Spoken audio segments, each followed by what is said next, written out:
So all I'll do now is go around in a clockwise direction, showing you other components within the vehicle. As I said earlier on, you've got your night switches and light switches in and around the front door there. You've then got your extractor fan. On the left hand side, you've got your light, right hand side extracting the fumes and smoke out of the vehicle. On top, you've got a little bit of storage for kitchenware inside there, and then you've got an LED strip underneath, controlled on the right hand side there. There's two things that won't work in the motorhome if you're wild camping. One being your electric ring, second being your microwave. You have to be on the electric hookup to use those two. For purpose of the demonstration, I'm not going to heat the electric ring up now. You won't see nothing on it, but I'll show you the gas coming through. There we are, your two gas rings on top. Underneath, you've got your combination of oven and grill. Switch it to the left.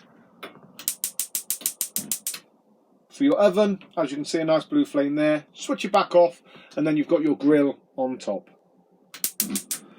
As you can see in the reflection on the bottom, your grill is lit uppermost.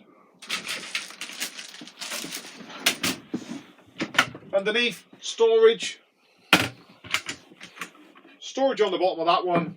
A nice deeper one for pots and pans inside there. Please be aware they're all anti-slamming, so no matter how hard you shove it, it'll never slam. But please remember to lock it off, otherwise it's not secure properly. Cutlery drawer on top of that, and on the back of it, you've got 4 grey taps. They're your gas isolation valves. You as the customer don't need to touch them. They're more for the technicians when it comes in for servicing, but just to show you where they are. Left hand side of that, a 3-pin plug, a 12-volt adapter for whatever use you've got in the kitchen area. When you're not using all the appliances and the lids are down, you've got a lovely large working surface, and every window has got a blackout screen from the bottom and a fly screen from the top. Please be aware, on each of the handles you've got a little button that you have to press in. It's extra security to open and close the windows. On the back wall there is 2 more 3-pin plugs for toasters, kettles, whatever you want to use. Storage in the corner, and what we call your fantastic fan. 2 ways of using it. Turn the handle clockwise to open it up and use it as a normal vent. Or you can power it up by pressing the centre button to power it up. As you can see the fan turning there now, hopefully it'll take smells out of the vehicle, and as you can see the sign's gone up because it's sucking it out. Or you can power it back down. You have to wait for it to stop spinning. As you can see, the ticket is stopped there and dropped. On a hot summer's day, you can bring it back into the vehicle and act like a little aircon. Ladies and gentlemen, the only thing to note on this one, every other window you can physically see that it's open. This is the one that you're going to forget, so take note to always close this one. Please don't travel with any windows open. Has a blackout screen of a night time, so it's completely dark in the vehicle. On the back wall, you've got your microwave. It is what it is. Got the user manuals to go with it. Underneath that is your 3-way fridge. It's a 3-way fridge because it works in 3 different ways. On the left hand side, we've got a power button to switch it on and off. It will light up, do its own inboard check, and it will always go back to the last thing we're using. If you're on a campsite using electric, this is the one you'll probably use at all times. It's on A for automatic. So it's automatically choosing electric is the best source. If we have a power cut now, it will jump automatically onto the gas because the gas is open. If we then disconnect the electric and switch off the gas, it will automatically jump over onto the vehicle battery. Not leisure battery, vehicle battery. But it wouldn't start on the vehicle battery until the vehicle is running. It will only work on the vehicle battery when the vehicle is running, when you're driving to and from holiday. So that's all on automatic. If we want to change it and just put it on electric, we press the square button, take off the A. Again, that's only working on electric. If we have a power cut now, it's not working at all. If we're camping in the middle of the field and we want to use just gas, we press the grey button again until the gas symbol, and again, that's only working just on gas. If at any stage you look at the fridge and it's flashing, or there's a little red light flashing in there, it's telling us there's a problem.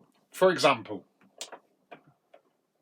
if we want to put it onto vehicle battery now, on the right hand side there's a spanner and a number. In the book it would tell us what the problem is, and there's a red light flashing on that side. It's because there's a problem.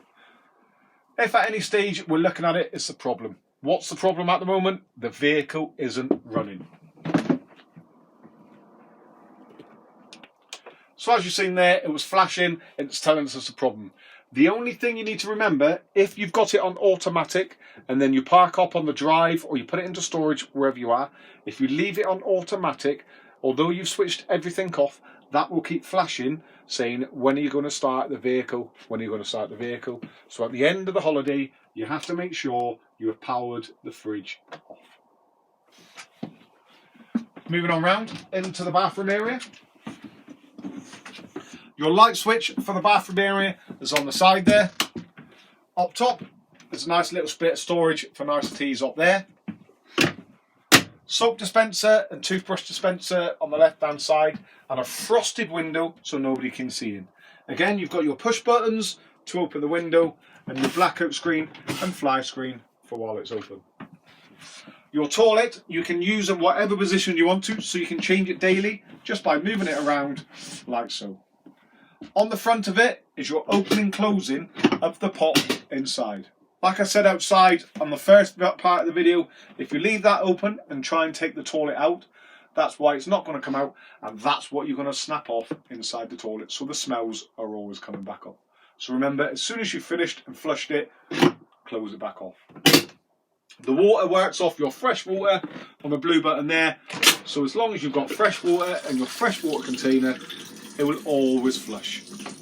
We flushed it, close it back off, toilet is shut. Just to show you the water is working inside bathroom as well, absolutely fine. More toiletries inside there. The door itself, it's held back on a little grey catch there. Just unhook it once you're inside the shower and it will just close behind you. Just to show you the water is working inside the shower as well, and we'll dry it ready for your collection. There's the water working inside there as well. On top, you've got your nice little towel rail, so all your wet clothes or towels stays in the wet area. Even a little window in the bathroom area as well. This time, pressing the two grey buttons, lift it up, fly screen, blackout screen for when it's open.